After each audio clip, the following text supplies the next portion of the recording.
Hello, Star Wars Galaxy of Hero players. This is Antiteshordo. Today I'm going to be covering the kit of the new Falcon, and boy, it's insane. It's meta-defining for the ships, but I don't like it.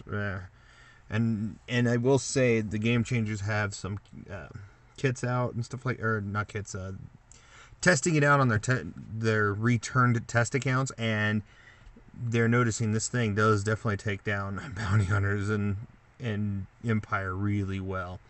So yeah, man, I like the kit. I will admit, I do like the kit in a way, but this kit is just too overpowering.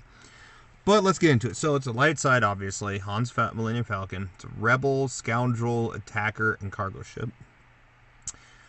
So basic or special modifications: does physical damage to target enemy and call another random rebel ally to assist. Inflict target lock for 2 turns on a critical hit. If the allied capital ship is a rebel, dispel all buffs on target enemy. So he's going to really work well with Home 1. And if they ever, I'm assuming it'd be the Radis's ship from Rogue One. That might be a future ad. I don't know. I don't know which, if they ever will add a second rebel. Because I feel like capitalist ships, they should at least have 2. Because they already have Tarkin and Thrawn, so why not have another? But anyways, going on. Excuse me. Watch this. I like the animation of this, though. This is phenomenal. It looks like it's trying to go into light speed and it fails kind of thing from Empire Strikes Back. Anyways, the Falcon dispels all debuffs on itself. It covers 50% health and protection and gains the outmaneuver unique buff for 3 turns, which can't be copied.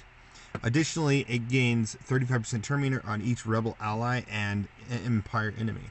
So for 3 turns, it has plus 25% evasion and can't be targeted while other allies are present. So it's kind of a different stealth mechanic. It's essentially giving itself stealth, but not at the same time. Yes, it can still be AoE'd from the sounds of it, but it does not, it can't get targeted. So if you have bigs out, oh yeah, that'll really help. All right, punch it. It's the next special. It's Chewbacca special. Oh, this is Han's. Deal physical damage to all enemies and grant all allies defense penetration up for 2 turns. This tech deals 25% more damage for each dark side and Empire enemy. Man, all these like little things that bonus based on allies and enemies. It's getting more and more complex, but dang, this thing. Of course, we don't have an animation of it, which is kind of sad. But anyways, let's go ahead and go to she may not look like much. Anyways, all allies get 10% crit chance, double for rebel allies. The Falcon has 50% chance to assist whenever another rebel ally uses an ability during their turn. Whenever an ally reinforces, the Falcon grants them accuracy up for 2 turns. If that ally is a rebel they also gain crit damage up for 2 turns. Additionally, whenever another rebel ally is inflicted with 3 or more different debuffs, the Falcon dispels all debuffs on them. Wow, that's insane. That is insane for a ship. The iconic ship from the original trilogy is now going to make a huge impact on the game, at least ships-wise. I'm just going to say you're going to start seeing a lot of Home 1s pop up in the top, other than Thrawn and Tarkin. That's been mostly up there. Jedi Knight Anakin didn't do too much for Mace Windu, but this one's definitely making a Home 1 a better option. Anyways, final text. Yahoo! The reinforcement ability. Yahoo! Grant all other allies foresight for 2 turns when this comes in, and call all rebel allies to assist. Additionally, reduce the cooldowns of the allied rebel capital ship by 1, except the reinforcement ability. So, wow, that's insane. Comes in, grants everyone foresight. So you don't have to use rebels, but you know. And then additionally, so you could theoretically go Han's ship, Biggs, and Darth Vader's tie just to start spreading around the target lock to keep Biggs up. And then the target lock keeps reapplying. So that you could also call in any other random tank as well. Mostly rebel, but hey. I don't know. This is an interesting kit, I will admit. I like how it's built. It's another cargo ship. I know for a fact I'm probably only going to get up to 3 stars worth of this ship. So I'm definitely not unlocking him this time around. I'm not even really pushing to get him unlocked. Yeah, probably the next time around because, well, of course I'm still working on my bounty hunters. But on top of that, I just have no interest in the ship. It's just, ships are just meh. Like, in one of my past videos I talked about that I was sticking at 300, and then every time I battle, I finally went down to 239 as a rank, or up to 239. Yeah. And with that being said, I'm still meh. Yes, I might start falling now that some people will be getting this ship in my shard. But then again, from what I've seen to where I had like 3.5 months worth of being in rank 300, all of the fight is probably the top 100, and that's it. All the rest of it is just here and there, at least in my shard. So it tells you a lot of people just to get their daily done, they go in and quit out of the battle. Probably 90% of people. Why waste their time?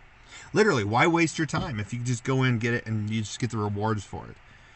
Yeah, you don't get like crystals. There's no incentive to get crystals, but who knows?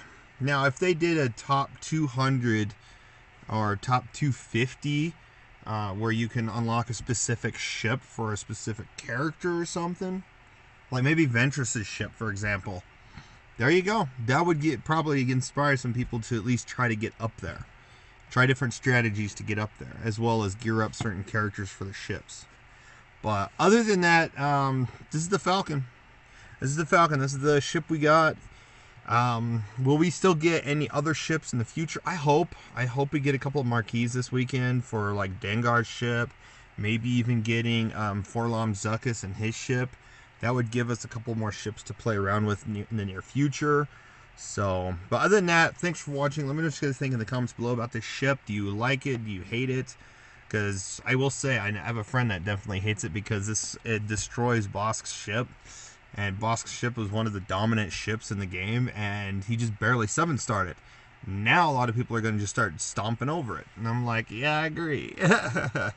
It's just ships they don't work on enough. What I feel like they need is 3 months in a row of nothing but ships, and then maybe some of the characters to their ships, just to get some more diversity. As well as we need another probably 2 to 3 capital ships. So that would be Darth Nihilus' ship. I feel like Darth Nihilus' ship would definitely be one. We definitely need a separatist ship, so either Grievous or Nute Gunray. We could use another. We could use Wolrith Yularen and his Galactic Republic ship, so we'd have a second Venator ship or Galactic Republic ship. We could use the other Rebel, Mon Calamari from Rogue One, his ship. The Raditz, or not the Raditz, the Profundity. The Profundity. It was crewed by Admiral Raditz. So yeah, let's get some more capital ships in the game, CG. That's what's really going to help. I feel like that will help. Is because why the meta is so good right now for Arena is because there's a diverse number of characters to work with. Whereas the ships are the ships.